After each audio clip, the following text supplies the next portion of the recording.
In the lawless settlement of Red Hollow Ridge, a father's love could be traded for less than a cracked bottle of rye. You might think you know this tale already. The helpless girl, the cruel villain. The rugged hero who rides in at the last second. No, that would be too simple. This story begins with a drunken wager and 6 whispered words that shattered everything. The year was 1888. Inside the rusted spur saloon, the air was thick with cigar smoke, sweat, and regret. Leela Mee Harper sat in the darkest corner on a splintered stool, her eyes fixed on the dusty toes of her boots. She had mastered stillness. Stillness meant safety.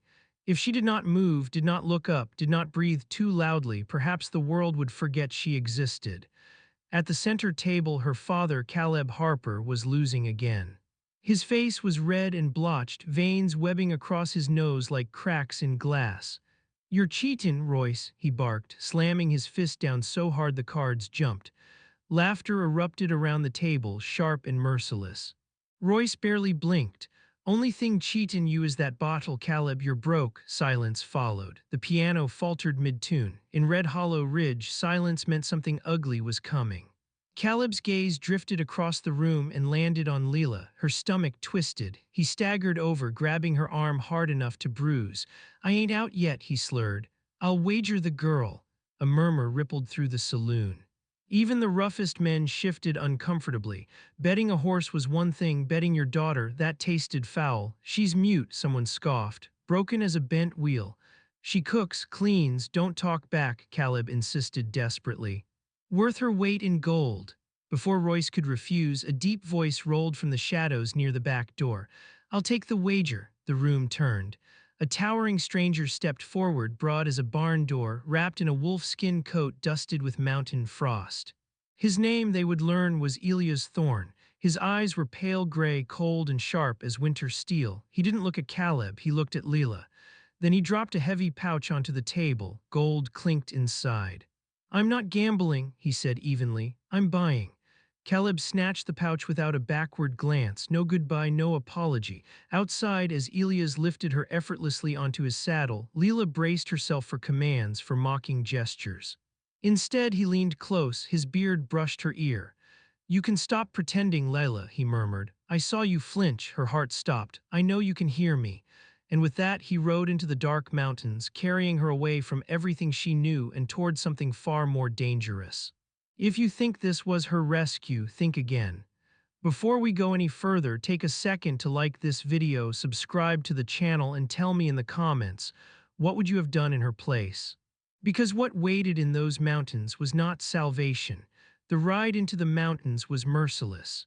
Red Hollow Ridge faded behind them, swallowed by twilight and dust, until it became nothing more than a smudge in the valley below. The wind sharpened as they climbed higher, slicing through Layla's thin calico dress like a blade. She sat stiffly in front of Elias Thorne, her back barely touching his chest, trying to keep distance between them. But the cold was cruel. After an hour, her teeth began to chatter despite her pride. She clenched her jaw, refusing to give him the satisfaction of hearing it. "You're freezing," Elias said quietly. She did not respond. A sigh rumbled in his chest. With one hand steadying the reins, he unfastened his heavy wolfskin coat and wrapped half of it around her small frame, pulling her back against him. "I paid good gold for you," he muttered. "Not letting you turn into an icicle before we reached the ridge." The warmth was immediate, overwhelming. She hated how her body leaned into it, hated how a tear slipped down her cheek without permission. 5 years. No one had noticed if she was cold in 5 years. They rode on. The wagon trail narrowed into a treacherous mountain path carved along a cliffside. One wrong step meant a fall into black nothingness. The horse, massive and sure-footed, moved with eerie confidence. "Open your eyes," Elias ordered. She hadn't realized she'd closed them. "Fear makes you stupid up here, you need to see." Slowly, she opened them. Moonlight washed over jagged peaks, turning snowcaps silver. It was terrifying and beautiful, beautiful enough to hurt. "Why?" she finally whispered. The words scraped out like rusted metal. It was the first time she had spoken aloud in years. Elias stiffened almost imperceptibly, but he didn't smile, didn't gloat. "Why what? Why buy me if you knew?" He guided the horse around a sharp bend before answering. I don't need a mute, he said. I need someone who listens. Her brow furrowed. He tapped his right ear.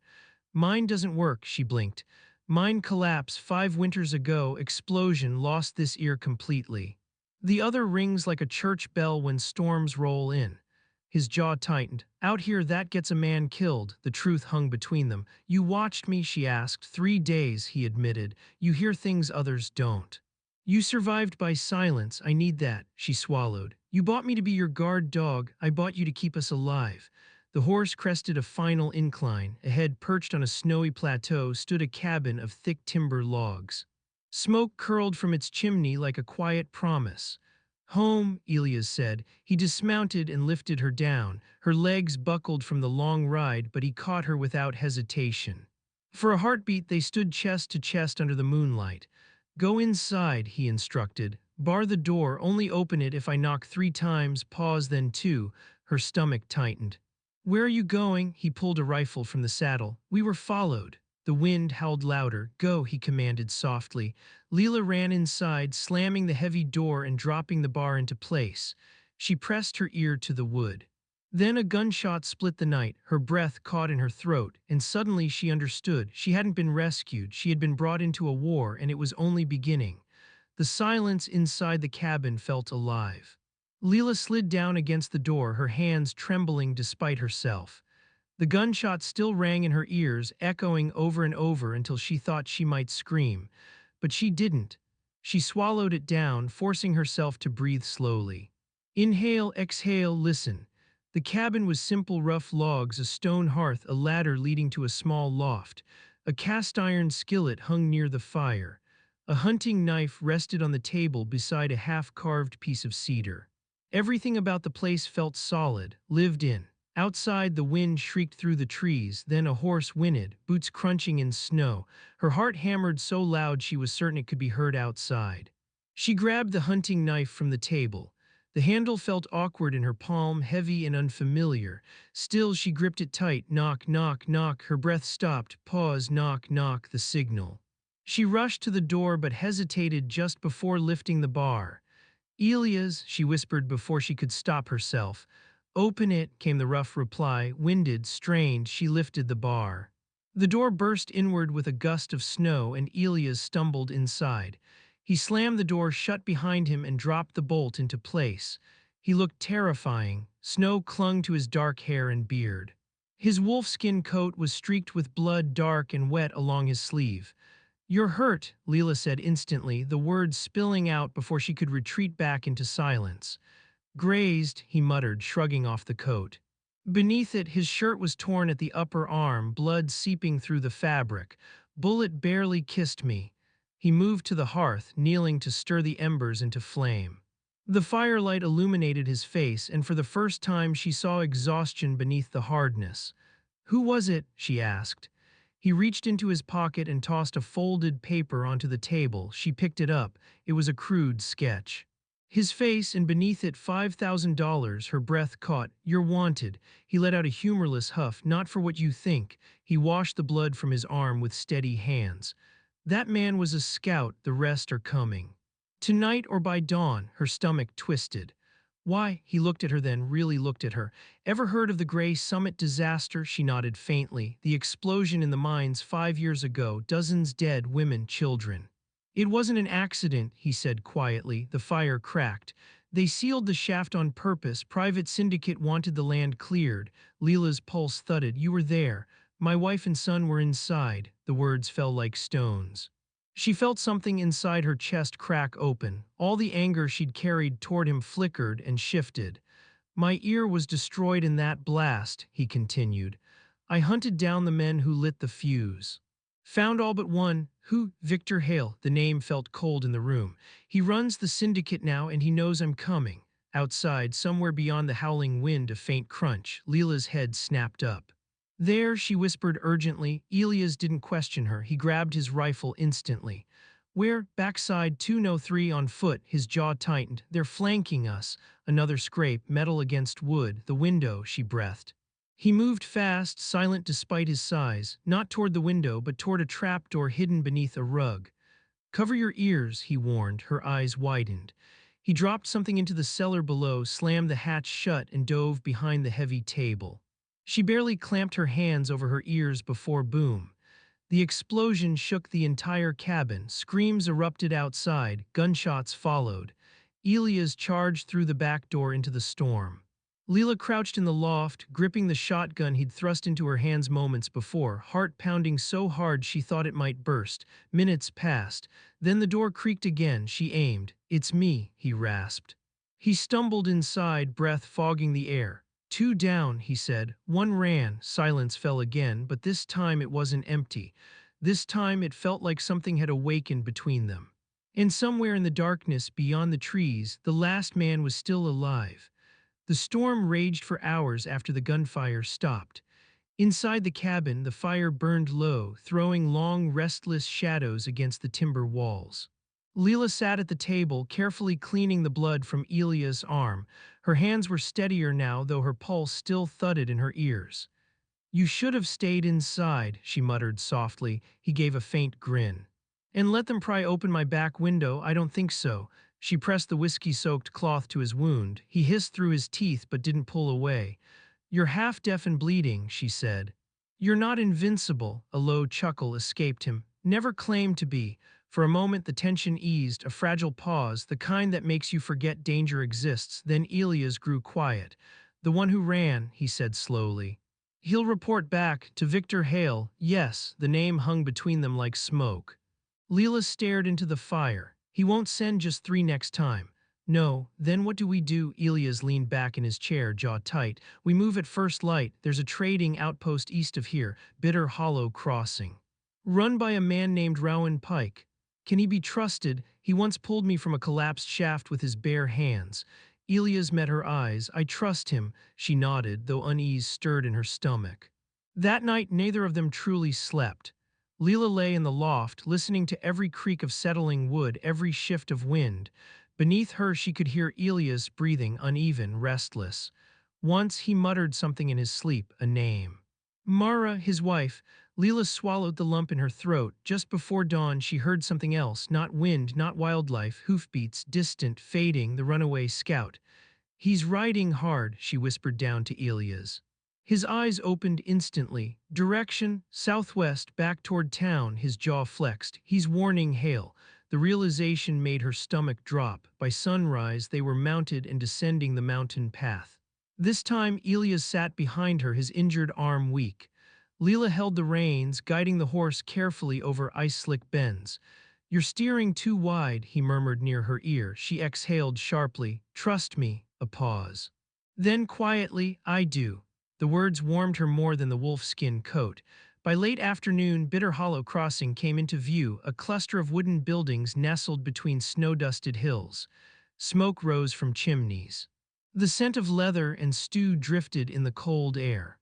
Rowan Pike stepped onto the porch of the trading post as they approached. He was older, broad-shouldered, white hair tied at the nape of his neck. "Well, I'll be damned," Rowan called out with a grin. "Elias Thorne, thought you were dead, you stubborn fool." "Not yet," Elias replied, sliding down from the saddle with visible strain. Rowan's gaze shifted to Leela. "And who's this?" "Leela," Elias said simply. "She's with me." Something flickered in Rowan's eyes, too fast to read. Inside, warmth wrapped around them. Stew simmered, coffee steamed. Leela ate slowly, but her ears remained alert. And that's when she heard it, faint, rhythmic, tap, tap, tap, tap. Her head tilted, a telegraph key, but the lines were supposed to be down from the storm. Rowan noticed her glance. "Wind rattling the back shutters," he said quickly, too quickly. Elias didn't seem to notice. He leaned back, exhausted, eyes drifting closed. Leela's pulse began to pound. The tapping continued, soft, steady, sending a message. She leaned closer to Elias and whispered urgently, "We need to leave." Now his eyes cracked open. What? Someone signaling. Before he could respond, hoofbeats thundered outside. Not one horse, not too many. The front door burst open. And standing in the doorway, dressed in a tailored black coat far too refined for this frontier, was a man with pale eyes and a calm, poisonous smile. Victor Hale. "Well," he said smoothly, "this saves me the trouble of hunting you down again." Leela's heart dropped into her stomach. They hadn't found safety. They had walked straight into a trap. The room went silent except for the crackle of the fire. Victor Hale stepped fully inside, brushing imaginary dust from his tailored sleeves as if the trading post offended him. His boots were polished, his hair slicked back. He looked like he belonged in a city ballroom, not on a blood-soaked frontier. Behind him stood armed men, too many. Rowan Pike stood off to the side, shotgun trembling in his grip. His face was pale, his eyes glossy. "I'm sorry," Rowan whispered hoarsely. "They threatened my boy. Said they'd burn the place down." Elias stepped forward despite his injury, placing himself between Layla and the men. "You should have told me. They would have killed him," Rowan choked. Victor gave a light laugh. "Touching, truly, loyalty. Fear such predictable creatures." His gaze settled on Layla, slow, assessing. "Ah," he said softly, "so this is the girl." Two men lunged forward. Elias roared and threw one across the table, splintering wood. He fought like a storm, wild and brutal, but he was wounded and outnumbered. A rifle butt cracked against the back of his skull. He dropped. "Elias!" Leela screamed before she could stop herself. The sound tore through the room. Victor's eyes gleamed. "Interesting, I was told you didn't speak." Two guards seized her arms, wrenching them behind her back. She kicked, bit, fought, landing a sharp blow that made one man howl, but they overpowered her easily. Victor crouched beside Elia's unconscious form and nudged him with his boot. "Persistent," he murmured. "I do admire that." He stood and approached Layla. He grabbed her chin roughly, forcing her to look at him. She spat in his face. For a moment nothing moved, then Victor calmly wiped his cheek with a silk handkerchief. "Spirit," he said with a faint smile, "that can be corrected." "Let him go," she rasped. Victor ignored her. "Bind Thorn to a saddle," he ordered his men. "Drag him, I want him awake when we reach Iron Vale Mine." "No," Leela lunged forward but was held fast. Through the window she watched in horror as they tied Elias' wrists to a horse. His head hung low, blood stained his temple. Victor turned back to her. "You," he said smoothly, "ride with me." The carriage that awaited outside was absurdly elegant, velvet seats, brass fittings, warm blankets. It felt like a cruel joke. Victor poured himself brandy as the carriage began to roll. "You're wondering why he's still alive," he said conversationally. Leela stared straight ahead, returning to silence. "I know you can speak," he continued, "and I know Thorn possesses something of mine." She didn't move. "A map," Victor said, "silver veins hidden deep in these mountains. He surveyed them years ago, refused to file the claim. Called it cursed land." Leela's heart skipped. Victor smiled slowly. "There it is, curiosity." He leaned forward. "If he won't tell me where the silver runs, perhaps he'll speak when I begin removing incentives." Cold dread flooded her. "You wouldn't," she whispered. Victor's smile widened. "My dear, I own half this territory. I absolutely would." The carriage jolted over rough ground. Leela closed her eyes and listened, the grind of wheels, the steady breathing of the guards. And far behind them a horse, a familiar, deep-chested whinny, shadow. Her heart leapt. Another sound carried faintly on the wind, a man's scream, not Elias. Victor frowned slightly as the carriage lurched again. Leela opened her eyes slowly. A small, dangerous smile touched her lips. "You made a mistake," she said quietly. Victor arched a brow. "Oh, you didn't check the knots." For the first time, Victor Hale looked uncertain. And somewhere in the mountains behind them, something had broken loose. Iron Vale Mine rose from the mountainside like a scar carved into the earth. High timber walls ringed the compound. Guard towers loomed at each corner, rifles glinting in the pale afternoon light. Smoke poured from blackened chimneys, and the metallic clang of machinery echoed through the valley like a heartbeat made of iron. The gates creaked open, swallowing the carriage whole.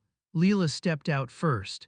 The cold air bit her cheeks, but she stood tall despite the guards surrounding her. She wouldn't give Victor Hale the satisfaction of seeing her tremble. Elias was dragged in moments later. Alive, barely. His hands were still bound to the saddle horn, wrists raw and bleeding. His shirt hung in tatters, streaked with blood and snowmelt, but his eyes, those pale storm-gray eyes, burned. When they met hers, something passed between them, not fear, not surrender, a promise. Victor approached him slowly, clapping once as if applauding a performance. "Remarkable stamina, Thorn, I must commend you." Elias spat blood at his boots. Victor's smile faltered for half a second. Take him to the lower shaft. The lower shaft. Leela's stomach dropped. She had heard stories about that place. The old abandoned tunnel where water seeped through stone and the air was thin and bitter. Two guards grabbed her arms. And her, one asked. Victor glanced at her thoughtfully. Separate cell close enough that he can hear her if he chooses not to cooperate. Leela's pulse roared in her ears, but she forced herself to breathe. Listen, always listen. They dragged her through narrow corridors carved from rock. The deeper they went, the colder it became. Water dripped rhythmically from the ceiling. Drip, drip, drip. She counted her steps. 42 down the first incline. Left turn, 17 more. Heavy iron door, 3 tumblers in the lock. Click, click, thunk. They shoved her inside. The cell was small, damp. A single lantern flickered outside the bars, casting shifting shadows. Moments later, from somewhere deeper in the tunnels, a groan. Elia's, her chest tightened painfully. Then a sharp crack echoed through the mine, a whip, her breath caught. Victor's voice drifted faintly through the stone. The map, Thorn. I'm a patient man, but not infinitely so. Another crack. Leela pressed her ear to the bars, heart pounding so hard she thought it might burst from her ribs. Elias, she whispered, silence, then a hoarse laugh, low, defiant. Even injured, even beaten, he was laughing, tears welled in her eyes. Oh, Elias, Victor's footsteps approached her cell slowly. He stopped just outside the bars. You see, he said calmly, pain is persuasive. Eventually, Leela lifted her chin. You'll never get what you want, she said, voice steady despite the tremor in her body. Victor studied her face. Perhaps not from him, he mused. But I suspect you are far more useful than he realized. He leaned closer. If I remove you from the equation, he might talk faster. Cold fear surged through her, but she didn't look away. Do it, she whispered fiercely. And he'll burn this place to the ground before he dies. Victor's jaw tightened. For a split second, she saw it. Doubt. He straightened. We'll test that theory tomorrow. He turned and walked away, boots echoing down the corridor. The lantern outside her cell flickered lower. Drip, drip, drip. Leela sank to the cold stone floor, pulling her knees to her chest, but she wasn't defeated. No, she was listening, counting shifts, mapping footsteps, learning the rhythm of the guards. And deep in the mine, through stone and iron, she heard it, 3 faint knocks. Pause, 2 knocks, her heart stopped. Elias was still fighting, and tomorrow so would she. Leela didn't sleep, not truly. She sat curled against the cold stone wall, eyes closed, but her ears wide open to the breathing pulse of Iron Vale Mine. Drip of water, bootsteps every 12 minutes. Guard rotation, 2 heavy strides, 1 dragging limp, keys jingling on the left side. Low voices near the junction tunnel, she memorized it all. When the faint signal came again, 3 knocks, pause, 2, her heart leapt into her throat. He was alive. Morning bled slowly into the tunnels, though down there it felt no different. Only the change in voices above told her the day had begun. Then a scream, raw, animal, her breath hitched. Elia's, the crack of a whip followed. Victor's voice floated through stone, smooth and poisonous. The map, Thorn, 1 word, 1 direction. That's all I require. Silence. Then a hoarse laugh. Even beaten, he laughed. Leela pressed her forehead against the bars, tears spilling despite her strength. Please, she whispered to the darkness. Hold on. Footsteps approached her cell. The iron door screeched open. On your feet, a guard barked. They dragged her down the corridor, boots scraping over damp stone. The air grew colder the deeper they went. Finally, the tunnel widened into the old excavation pit, a vast hollow cavern with a suspended iron catwalk crossing above black water 50 feet below. And there, chained to a support beam, was Elias, bruised, bloodied. Shirt torn away, his chest rose and fell unevenly, but when he lifted his head and saw her, something fierce sparked in his eyes. Layla, he rasped. Victor stood nearby, immaculate as ever. You see, Victor said lightly. Reunions are motivating. He gestured, and the guards forced her onto the swaying catwalk. The metal groaned beneath their weight. Victor stepped close to Elias. Tell me where the silver vein lies. Elias spat blood at his feet again. Victor sighed theatrically. Very well. He grabbed Leela's arm and dragged her to the edge of the catwalk. The dark water churned far below. Oh, her stomach flipped violently. Victor pressed a knife to her throat. Last chance. Elias strained against his chains, roaring in fury. Victor leaned closer to Leela's ear. He can't save you, but she noticed something. The guards on the far end of the tunnel distracted. One turned suddenly. A shout echoed faintly, then a gunshot. The cavern erupted into chaos. A guard dropped. Smoke drifted from the tunnel entrance. And through it, Elia's horse, Shadow, burst forward wild and furious, dragging a broken chain behind him. Behind the stallion, a man staggered into view. Elia's, free, bruised and bleeding, but free. Victor's face drained of color. Another gunshot cracked. The knife slipped from Victor's grip. Elias charged forward like a storm given flesh. He collided with Victor, sending both men crashing against the railing. The catwalk swayed violently. Leela stumbled, grabbing onto the cold iron bars. The world felt like it tilted. Victor clawed for balance and grabbed her ankle. She screamed as she slipped halfway over the edge. Elias lunged, catching her wrist just in time. Now they hung in a frozen nightmare. Elias flat on the catwalk, muscles trembling as he held her. Leela dangling over black water. And Victor clinging desperately to her boot. "Pull me up," Victor shrieked, "or I take her with me," Elias groaned. His injured arm shook violently. He couldn't hold both. Leela looked up into Elias' face, saw the agony. The desperation, he would die trying to save her. She looked down at Victor Hale, the man who destroyed families, who sealed a mine with children inside, who would never stop hunting them. Her tears stopped. A cold clarity settled in her chest. "Hold tight," she whispered to Elias. Then, with every ounce of fury she had buried for years, she swung her free leg and drove her heel down into Victor's face. Crunch. His grip slipped instantly. His scream cut off as he plunged into the darkness below. Silence followed. Elias roared with effort and hauled her up onto the catwalk. They collapsed together, shaking, gasping, hearts pounding wildly. For a moment, neither spoke. Then Elias cupped her face with trembling hands. "You yelled," he whispered hoarsely. "I heard you." She let out a broken laugh through her tears. "I'm not pretending anymore." Below them, Iron Veil Mine groaned as guards scattered in panic. The tyrant was gone, but the mine, the syndicate, the men loyal to Victor, they were still very much alive.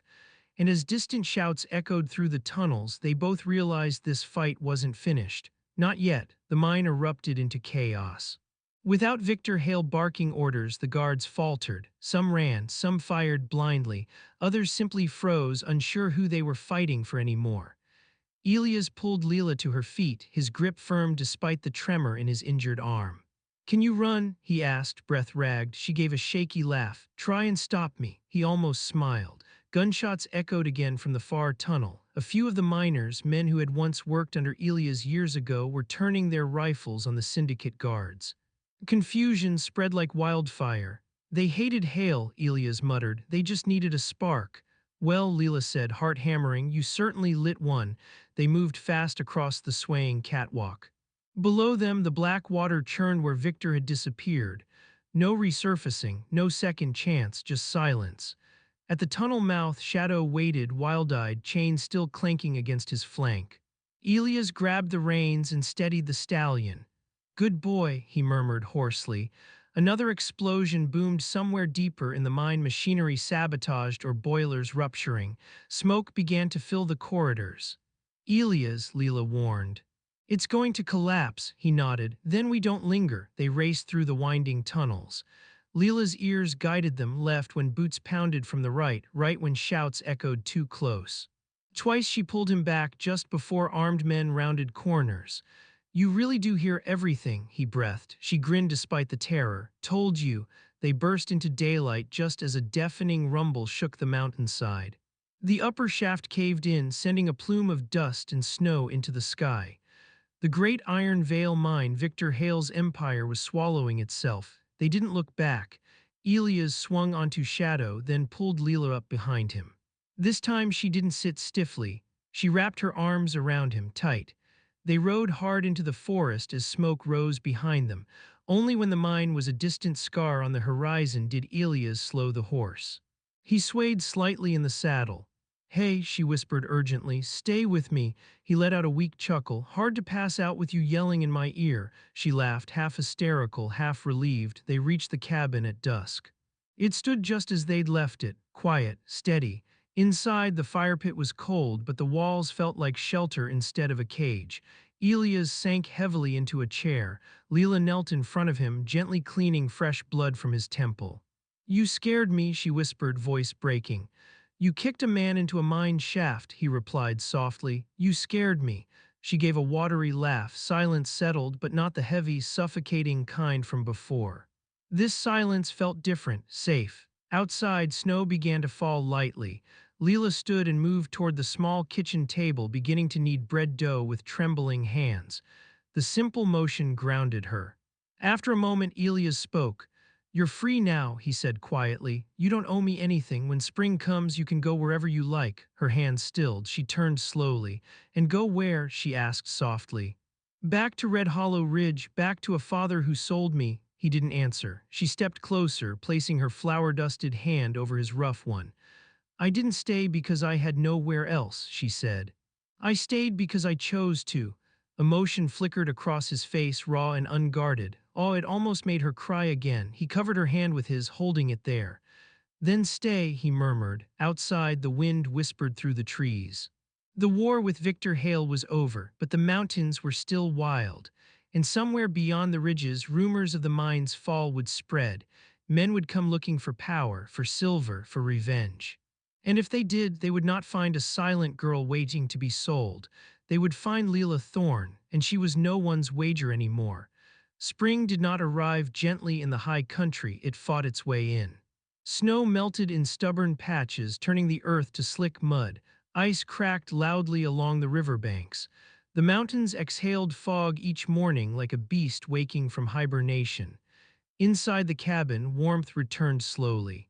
And so did something else. Laughter, real laughter.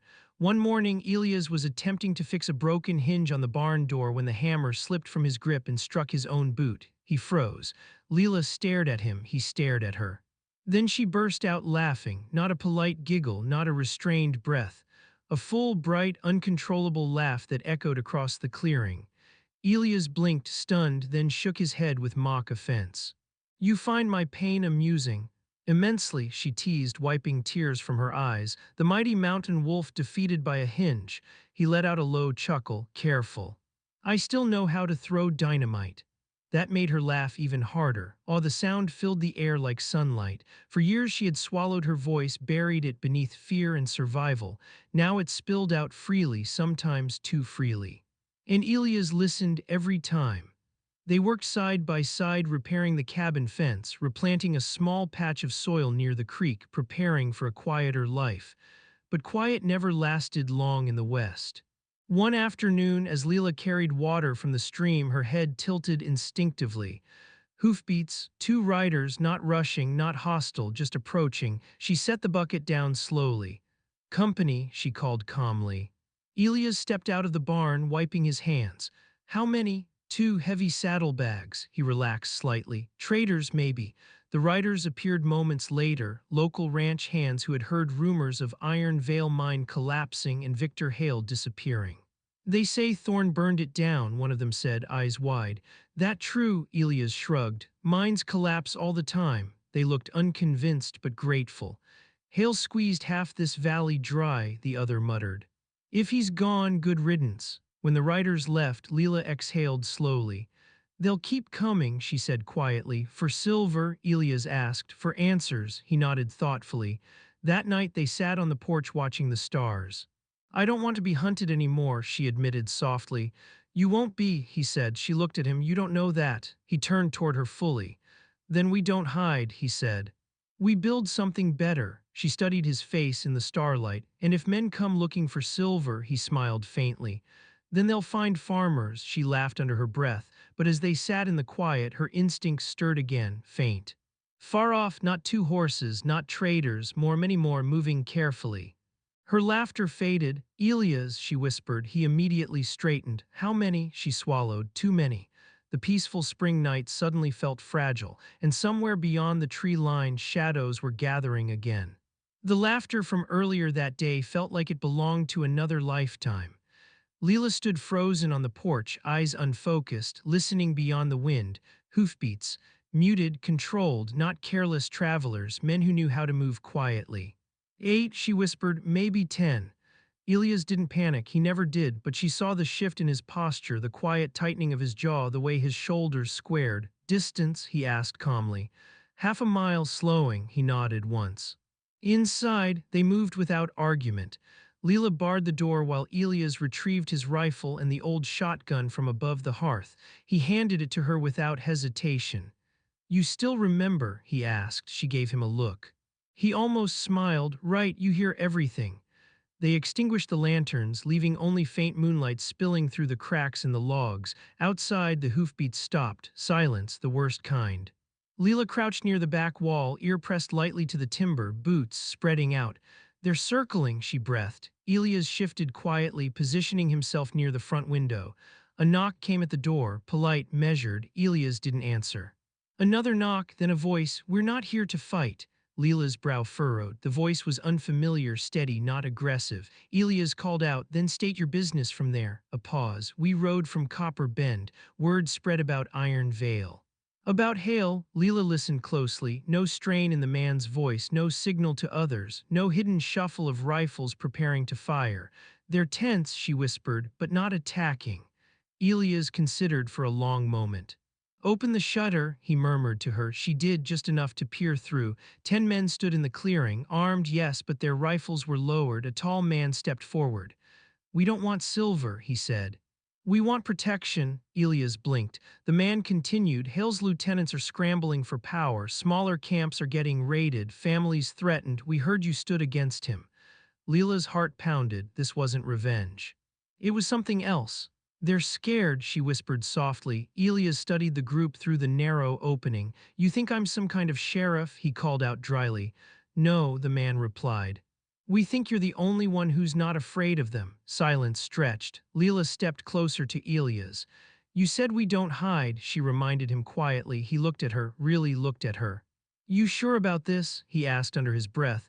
This won't be quiet, she swallowed. She remembered the saloon, the auction, the mine, the catwalk. Victor falling into darkness, she lifted her chin. I'm done being quiet. A slow breath left Elia's chest, then he unbarred the door. The cold night air rushed in as he stepped outside. I'm not your leader, he said firmly to the gathered men. But if you're looking to defend your homes instead of running, he glanced back at Leela standing in the doorway. Then you'd better be ready to listen. The tall man nodded. Leela stepped forward beside Elias, no longer hiding in corners. No longer pretending. The mountains watched silently as a new alliance formed beneath the stars. And though the mine had fallen, the fight for the valley was only just beginning. But this time she wasn't someone being sold. She was someone being heard. By the time the sun rose over Red Hollow Ridge, the clearing in front of the cabin no longer looked like the home of two fugitives. It looked like a gathering point, men from Copper Bend. A widow from Dry Creek with 2 grown sons, a rancher whose cattle had been seized by one of Hale's former enforcers. Even Rowan Pike arrived, shame still shadowing his eyes. I should have stood with you sooner, Rowan said quietly. Elias studied him for a long moment. You're here now, he replied simply. Leela watched it all unfold with a strange tightness in her chest. Weeks ago, she had been sitting on a saloon stool, invisible. Now men twice her size glanced toward her before speaking, waiting for her nod, because they had learned. She heard things. That afternoon they gathered inside the cabin. Maps were spread across the table, rough sketches of trails, river crossings, abandoned camps. Elias pointed to a narrow canyon pass. If Hale's lieutenants want control, they'll try to hold this route. It's the fastest way between settlements. And if they already have it, someone asked. Leela tilted her head slightly, there, far off. Metal clinking, boots over stone. They do, she said softly. The room stilled. Elias looked at her. How many? She closed her eyes briefly, filtering wind from echo. 6 at least. Maybe more behind them, a rancher swore under his breath. They're moving supplies, she continued, not just scouting. Elias' jaw tightened. Then they're planning to stay. The decision was made quickly. They would move at dusk. As the group prepared, Leela stepped outside for air. The valley stretched before her, green pushing through melting snow. It looked peaceful, almost deceptively so. Elias joined her on the porch. You didn't have to step into this, he said quietly. She smiled faintly. Neither did you, he exhaled, leaning against the railing. You ever miss being invisible? He asked. She thought about it, about silence as armor.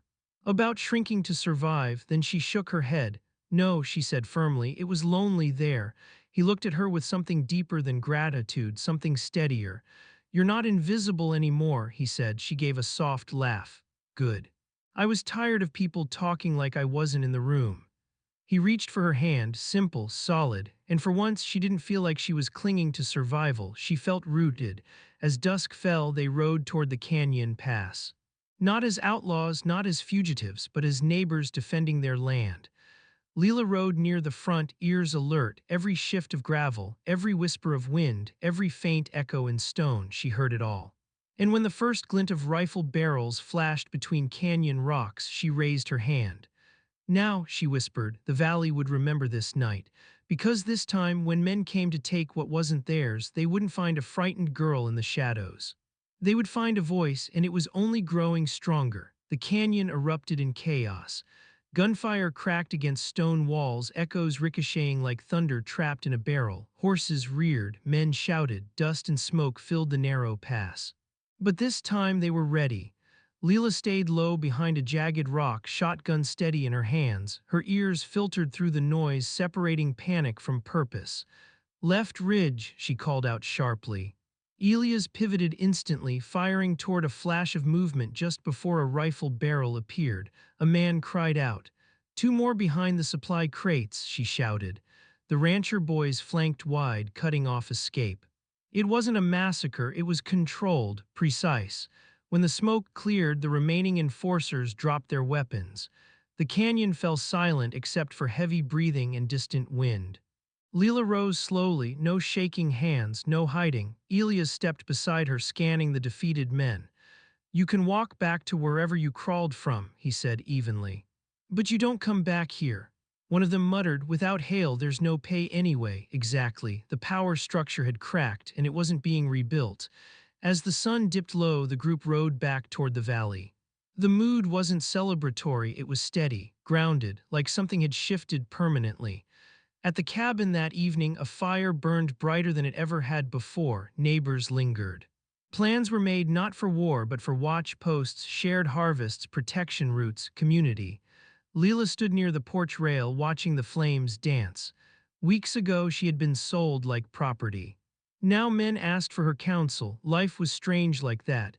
Elias approached quietly, holding 2 tin cups of coffee. He handed one to her. You were the loudest voice out there, he said with a faint grin. She laughed softly. I suppose I was. He studied her in the firelight. You ever think about that night in the saloon? She did. The smoke, the cards slapping wood, her father's desperate voice, the weight of gold. I do, she admitted. And she looked out over the valley where lantern lights flickered in distant homes now safe for the moment. I'm glad he lost that hand. Elias blinked, then let out a quiet, amazed laugh. So am I. Silence settled between them. But it was no longer heavy. It was warm. She leaned her head lightly against his shoulder. For the first time in her life, silence wasn't survival, it was peace. Spring stretched into summer, the valley healed.